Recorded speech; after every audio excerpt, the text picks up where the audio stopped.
Hi అండి, నమస్తే. Welcome to our channel simple recipes and vlogs. ఈరోజు మన రెసిపీ వచ్చేసి దొండకాయ మసాలా కర్రీ ప్రిపేర్ చేద్దామండి.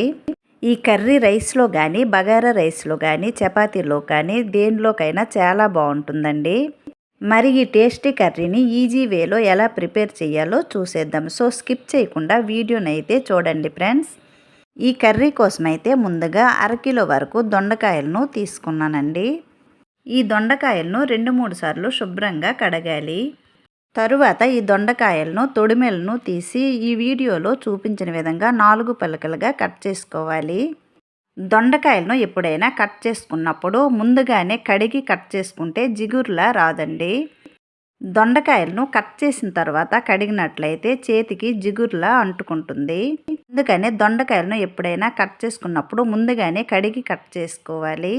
దొండకాయలను కట్ చేసుకున్న తర్వాత ఒక బౌల్లో 1 స్పూన్ వరకు ఉప్పు, అలాగే 1/2 స్పూన్ వరకు పసుపు, 1 స్పూన్ వరకు కారం, 1 స్పూన్ వరకు గరం మసాలా పౌడర్ను వేసి, అలాగే దీనిలో 1 స్పూన్ వరకు ఆయిల్ వేసి ఇవన్నీ బాగా మిక్స్ అయ్యేటట్టు కలుపుకోవాలి. ఇక్కడైతే నేను అన్నీ 1 స్పూన్ వరకు తీసుకున్నానండి. మీరు తీసుకున్న దొండకాయల క్వాంటిటీ బట్టి ఈ ఉప్పు, కారం, మసాలా పౌడర్ను వేసి కలుపుకోవాలి. ఇలా కలిపిన తర్వాత ఈ మిశ్రమాన్ని ముందుగా మనం కట్ చేసుకున్న దొండకాయల్లో కోరాలి.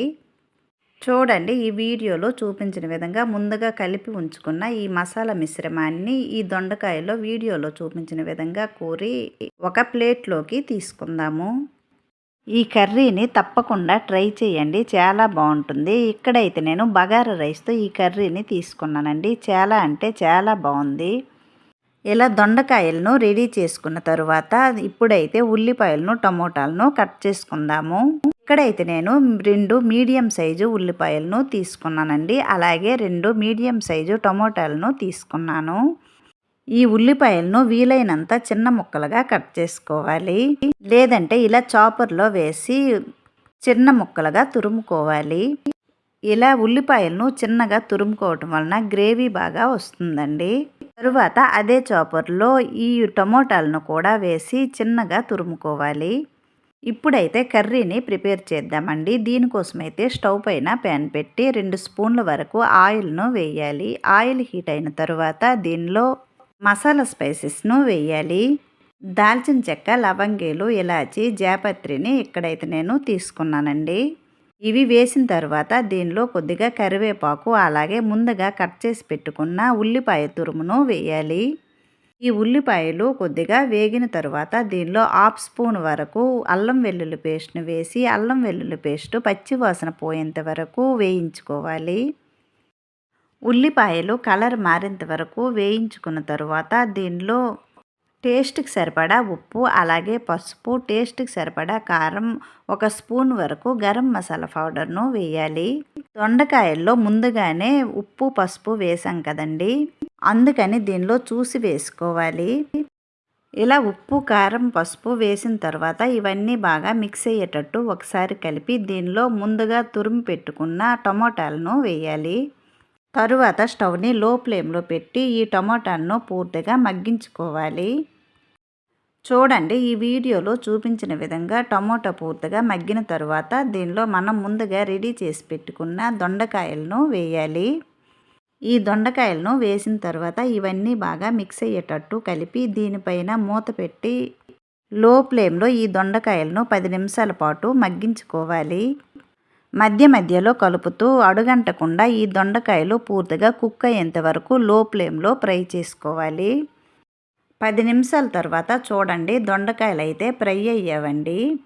ఇప్పుడు దీనిలో చిన్న కప్పుతో 1/2 కప్పు వరకు నీరైతే వేసుకుందామండి. దొండకాయలు ఫ్రై చేసుకున్నప్పుడు ఏమాత్రం ఉడకకపోయినా ఈ నీరు వేయటం వలన పూర్తిగా కుక్ అయిపోతాయి. ఇలా ఈ నీరు వేసిన తర్వాత మూత పెట్టి మీడియం ఫ్లేమ్లో దొండకాయలను కుక్ చేసుకోవాలి. ఉల్లి, టమోటాలు తురిమి వేయటం వలన గ్రేవీ అయితే చిక్కగా బాగా వచ్చిందండి. చూడండి, మంచి గ్రేవీతో దొండకాయల కూర అయితే రెడీ అయ్యింది. ఈ దొండకాయలు కూడా పూర్తిగా కుక్ అయ్యావండి. కొత్త వాళ్ళు ఎవరైనా ఈ ఛానల్ చూసినట్లయితే ప్లీజ్ సబ్స్క్రైబ్ చేసి సపోర్ట్ చేయండి ఫ్రెండ్స్.